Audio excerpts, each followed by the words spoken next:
স্কুলে অনেক মেয়েরা আছে হঠাৎ করে পিরিয়ড হয়ে যায়, তখন এরা কোথায় যাবে? সেফটি একটা রুম দরকার, সেই ব্রাকের মাধ্যমে আমরা সেফটি রুমটা ব্যবস্থা করলাম। এরা এখানে এসে পিরিয়ডের সময় যা যা লাগে তা আমরা এখানে দিচ্ছি, ফ্যাট দিচ্ছি, ডেটল দিচ্ছি, ডেটল সাবান দিচ্ছি, তারপরে পেন্টি দিচ্ছি। এদের জন্য জাস্ট নাম অনুসারে এন্ট্রি করে এখান থেকে নিয়ে যাবে, এটি সেফটির জন্য আর কি। এটা হচ্ছে ধরতে গেলে উখিয়ার অনেক প্রত্যন্ত জায়গা, প্রায় বার্মিসের বার্ডারের কাছার মধ্যে এই স্কুলটা। এই স্কুলে এদের স্বাস্থ্যসম্মত বলতে কিছু জানতো না। আমরা ব্রাক আসার পর থেকে এদেরকে স্কুলের মধ্যে আমরা এমএসএম কর্নার দিলাম। এদের মধ্যে স্বাস্থ্যসম্মতর জন্য একটা ফ্যাট ইউজ করার জন্য, ফ্যাট ব্যবহার করার জন্য দিয়েছি। তারপর আছে ডেটল আছে, পেন্টি আছে, এগুলো এদের ম্যাডাম আছে, ম্যাডাম একটা রেজিস্টার্ড খাতা দিই।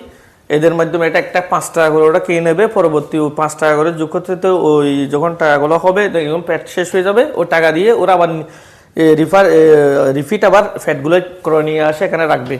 এখান থেকে পিরিয়ডের সময় অনেকে বলে যে লেফটিনে যে লেফটিনের যে পিরিয়ডের গিয়াটা ফেলতেছে তখন নেবে না, সেজন্য আমরা কি করছি এদের জন্য আলাদা একটা বক্স সিস্টেম করে এটা পিরিয়ড ফেলার জন্য, এটা ফ্যাটটা ফেলার জন্য আমরা কি একটা ফ্রি গিয়া করছি, ড্রিং দিয়ে একটা বক্স তৈরি করে দিছি ওই লেফটিনের আর কি। স্কুলে অনেক স্টুডেন্ট আছে, ছাত্রছাত্রীরা যারা নিরাপদ পানি পান করতে পারে না, সেজন্য আমরা ব্রাক থেকে একটা ইলেকট্রনিক নিরাপদ পানির ব্যবস্থা করে দিয়েছি। এরা এখানে এসে পানি পান করবে সুস্থ সম্মতভাবে আর কি। কিন্তু করতো না, এখন এটা দেওয়ার পরে তারা প্রত্যেকজন এখান থেকে পানি ইউজ করতেছে, এখান থেকে পানি খাচ্ছে।